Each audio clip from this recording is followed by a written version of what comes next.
Hello, welcome back to my channel. My name is Rio. I am an actor and general creative person doing lots of stuff. And today I have a very exciting video for you. We are talking about script analysis, play mining. I understand the anxiety that you might get looking at a huge chunk of text, having been told that just prep before you get into rehearsals, prepare yourself, do the work that you normally do, and then you go, what work do I normally do? What do you mean by prepping before rehearsals? Isn't the whole point of rehearsals to rehearse the thing? Am I supposed to, just look over this huge chunk of text and then just know what to do with it? Should I just learn my lines and be off book and that's it? Yes and no. What you do with the script is your choice as an actor, obviously. I mean, we are talking about play mining, so it's interesting for directors to also know how to do this kind of work. I've been told by several directors that they do all of this before they get into rehearsals, so you can take it into your personal practice if you'd like.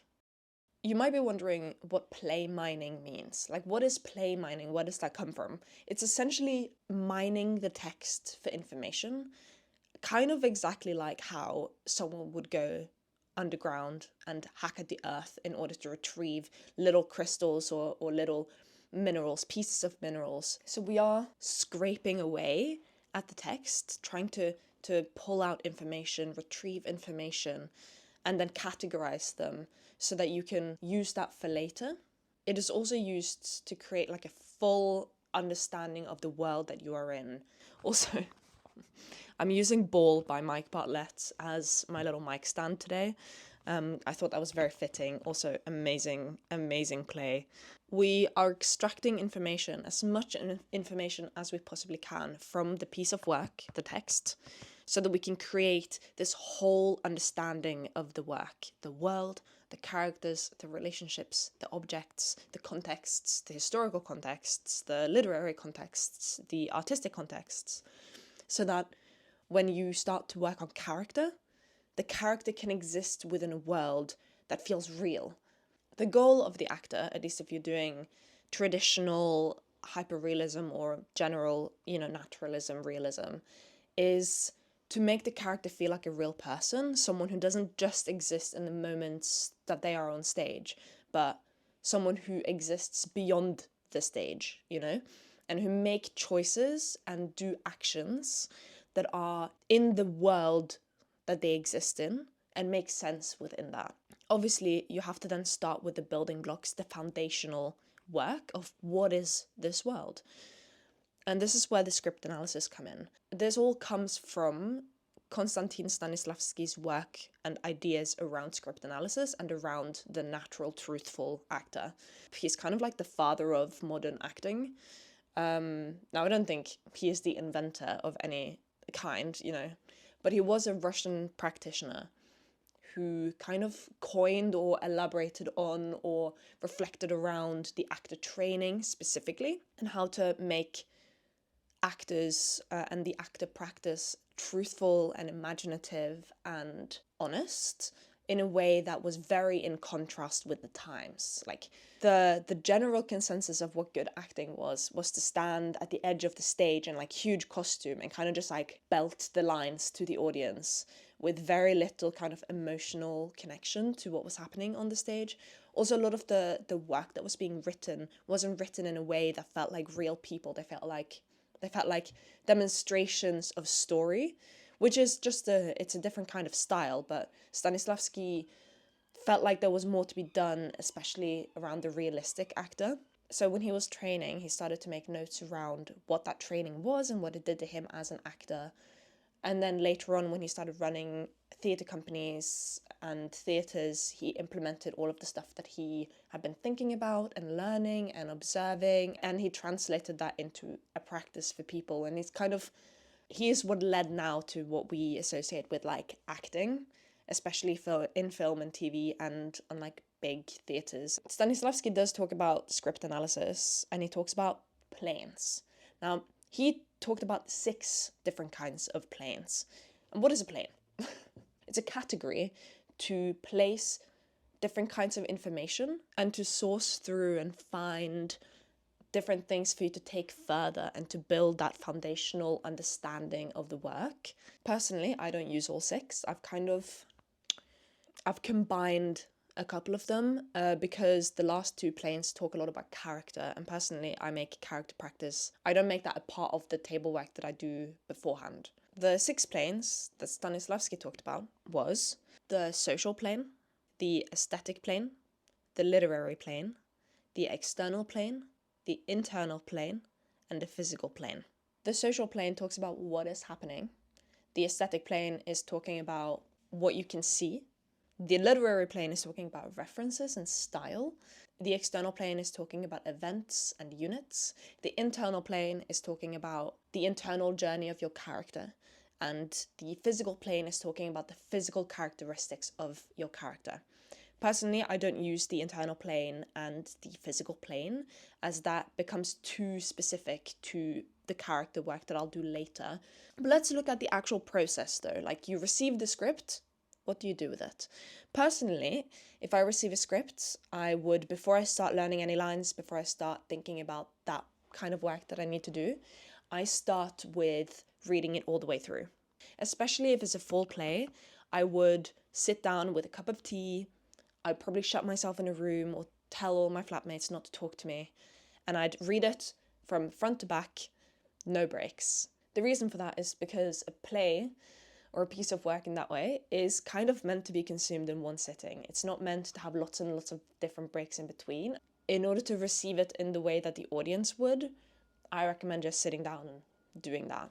I would also afterwards note down my immediate reactions, my thoughts, feelings around a play. If I already find that there are points of further research, such as, oh, this is set in a very particular historical time. There are historical events happening. Okay, I should probably know what those historical events are. But those are just like the immediate reactions. It can also be like, oh, when that moment happened, I gasped, or that really like hit me, that speech really meant a lot to me, reading it, general stuff. It can be a lot of like emotional reactions. It can also be like, this is boring.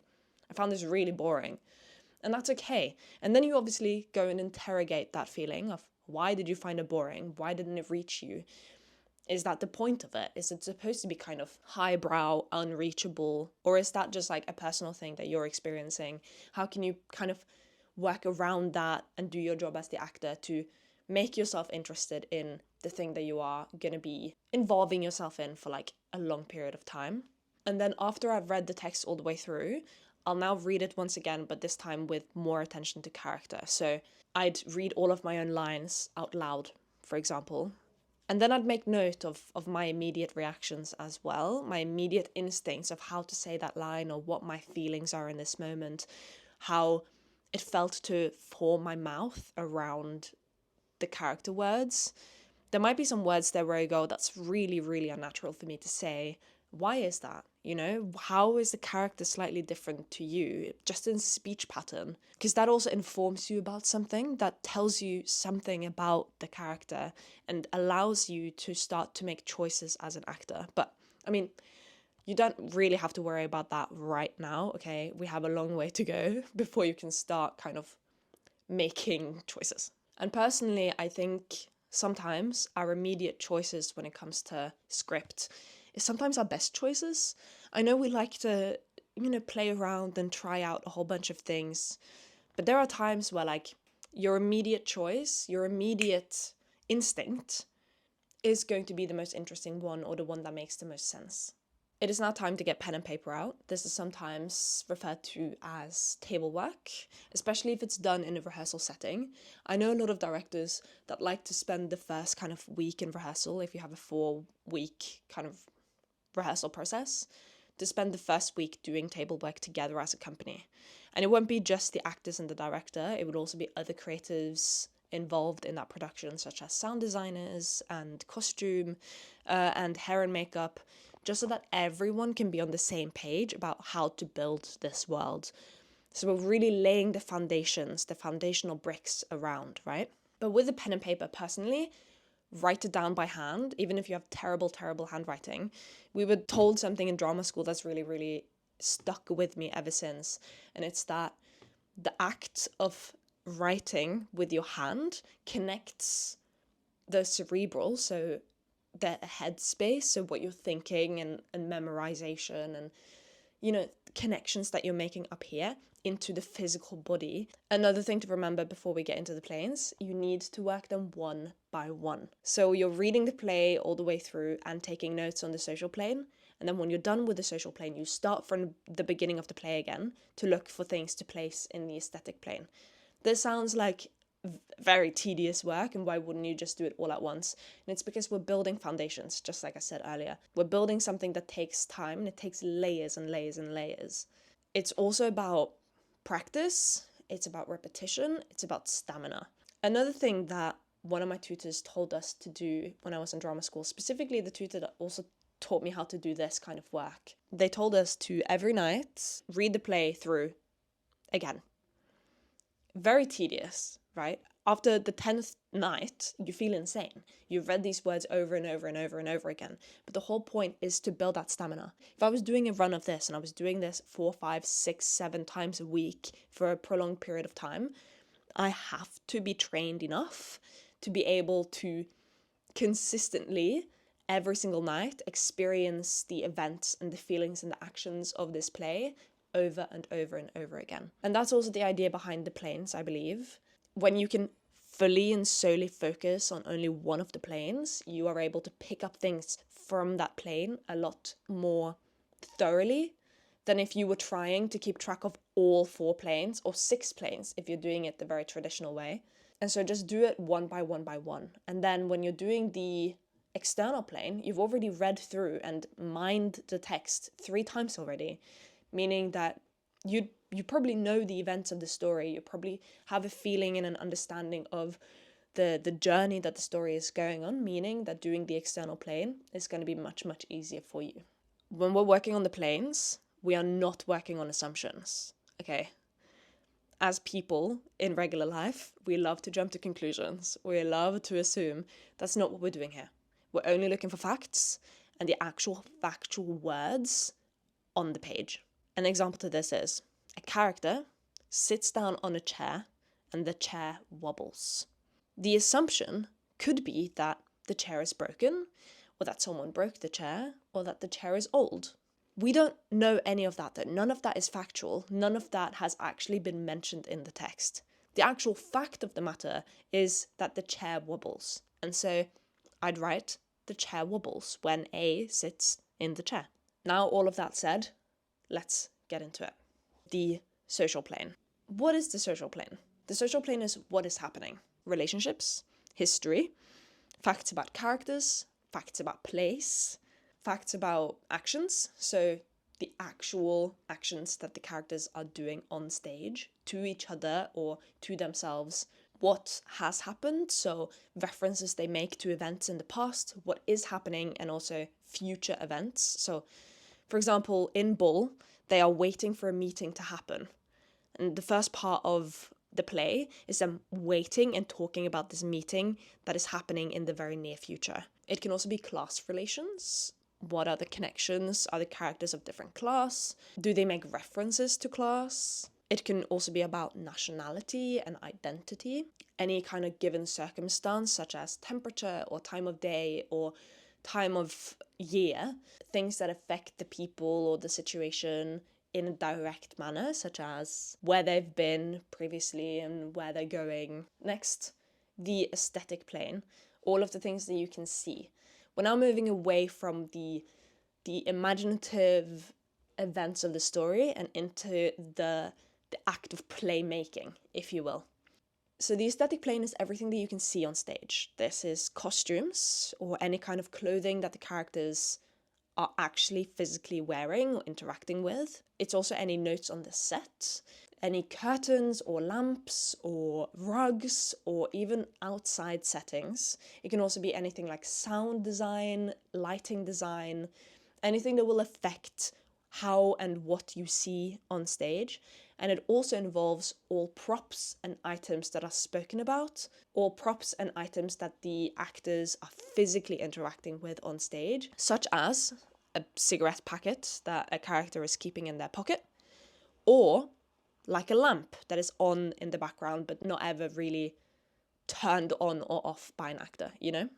The next plane is the literary plane. This is a more muddled plane, I think. I think also personally I've added in a lot of stuff from my own practice and what I like. In my understanding of the literary plane, it is the references and also the style choices of the playwright. Things in reference or notes on rhythm. This can be any work of art, paintings, performance.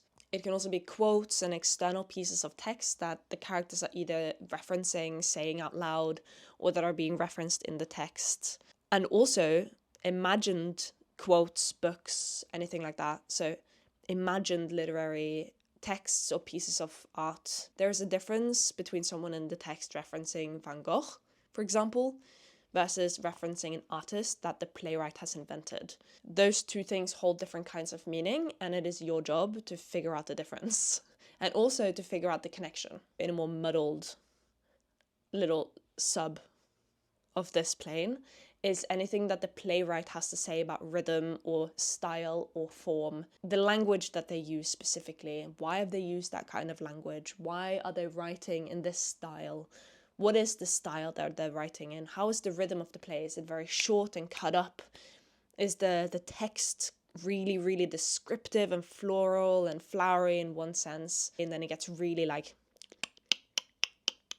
in the other. What does that mean? Or are the differences in characters? Like, are there some characters that are really descriptive with their language, or use very particular kinds of words, or use a lot of swear words, or have different kinds of accents? And why is that? And is there a difference between them? Where does your character fit into this? And how does this affect the broader understanding of the play and the world that we're living in? The next and final plane that I'm going to be talking about today is the external plane.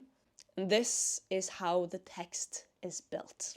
So we're talking about units, beats, turning points, both your personal turning points as the character, but also the turning points of the story. And those might be different and they might be the same. And if they're different, you ask yourself why. And if they are the same, you ask yourself why. I guess all of this work is just you getting information and then you go, why? And then you look into it and then you go, oh, and then you make decisions and you go, that's really all the work is, but you need to have the information first, you know? The external plane is also your character's super objective, their objective, their target, their actions, and their obstacles in any given unit in the entire text. This is not something that you have to do together with the external plane. You can do them separately, but at some point I think it's quite smart for you to do. I'll go very, very, very slightly into it. When we're talking about uniting a text, we're really talking about dividing the text up into bits. Bits that fit together, bits that talk about one specific thing, or bits that have a specific feel. And the bits are changed by events. Events in the text, events to your character, events meaning something that happens.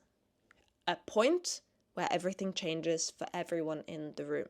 That is what identifies an event. In order for something to be an event, it has to be something that changes everything for everyone in the scene. It can be something as simple as someone entering. That changes something for everyone. They now have to relate to this new person, and maybe that changes relationships. Maybe it changes something internal for them. It can be someone exiting. That changes something. Maybe suddenly your character find themselves alone. It can also be new information that's just been revealed. It can be a specific sentence or words that have now changed the tone or the feeling of the conversation. It can be a topic change. So how do you unit the text?